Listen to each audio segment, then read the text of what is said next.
50 साल अपना सर्विस देने के बाद पार्टी छोड़ दी है और उसके बाद मैंने इंटेंसिव टूर किया है पूरी कॉन्स्टिट्यूंसी का।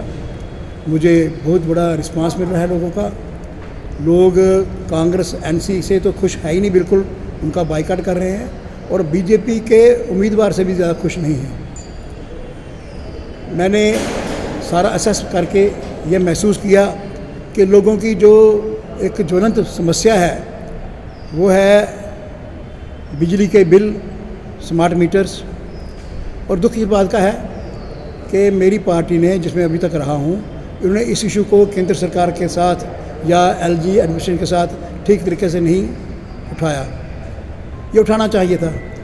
इतनी गर्मी में, स्कॉर्चिंग हीट में लोग गर्मी में रह रहे हैं बिना एसी, बिना पंखे के।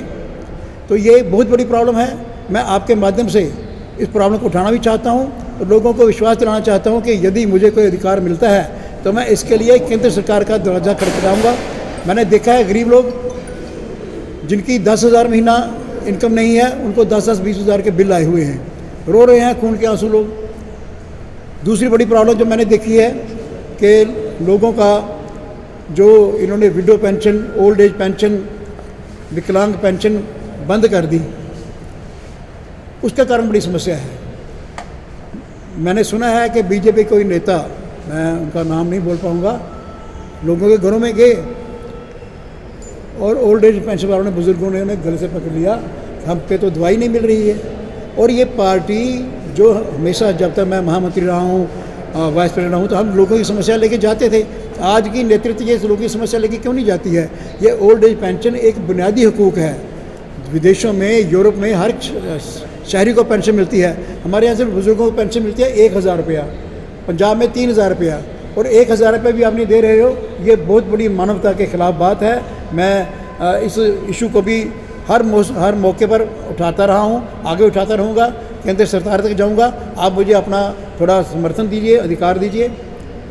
इसके अतिरिक्त जब मैं फील्ड में गया हूँ तो एक विषय ये है कि हिंदुस्तान को जब सोने की चिड़िया कहा जाता था, इसलिए कहा जाता था कि हमारा क्राफ्ट, हमारे कारीगर लोग इतनी खूबसूरत चीज़ें बनाते थे कि पूरी दुनिया में उनकी मांग होती थी।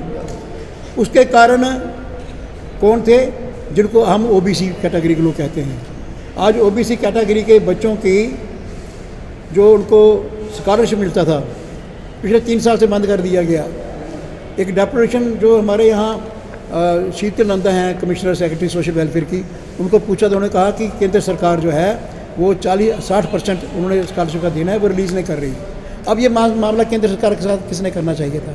अरविंद रैना ने करना चाहिए था, हमारे एमपीज़ ने करना चाहिए था कि बैकवर्ड कम्युनिटी के लोग, जिनके बुज़ुर्ग हाथ से काम करते आए हैं, तरखान का, लोहार का, सारे कारीगरी का काम, पॉटरी का काम करते थे, अब उनके बच्चे अगर पढ़ के अपना काम चेंज करना चाहते हैं, गरीब लोग हैं, आपने उनका स्कॉलरशिप बंद कर दिया। ये बहुत बड़ा गुस्सा है लोगों को। इसके अतिरिक्त 2014 में दिसंबर में स्टेडियम में बहुत बड़ी कॉन्फ्रेंस हुई थी, पब्लिक मीटिंग हुई थी।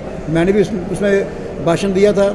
उसमें मोदी जी प्रधानमंत्री बनने से पहली बार आए थे प्रधानमंत्री का कैंडिडेट बन के। तो उन्होंने कहा था कि जम्मू कश्मीर में सबसे अगर ज़्यादा दुखी या बेइंसाफ़ी जिनके साथ हुई है वो बैकवर्ड कम्युनिटी के लोग हैं, ओबीसी के लोग हैं।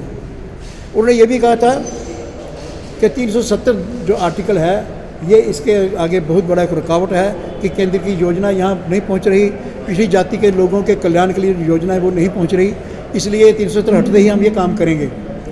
पूरे देश में बैकवर्ड कम्युनिटीज़ को 27% रिप्रेजेंटेशन है, हमारे यहाँ 4% थी। पिछले दिनों सरकार ने 4 से 8 कर दिया, लेकिन और बहुत सी कम्युनिटीज शामिल कर दी जो नहीं होनी चाहिए थी, जो बैकवर्ड में नहीं आते हैं। तो कुल मिला के बैकवर्ड कम्युनिटी के लोगों के लिए, उनके हकूक़ के लिए, उनके अधिकारों के लिए मैंने संघर्ष किया है, आगे भी करता रहूँगा। और मैं उनको विश्वास दिलाना चाहता हूँ कि थोड़ा अधिकार मेरे हाथ में दीजिए, समर्थन दीजिए।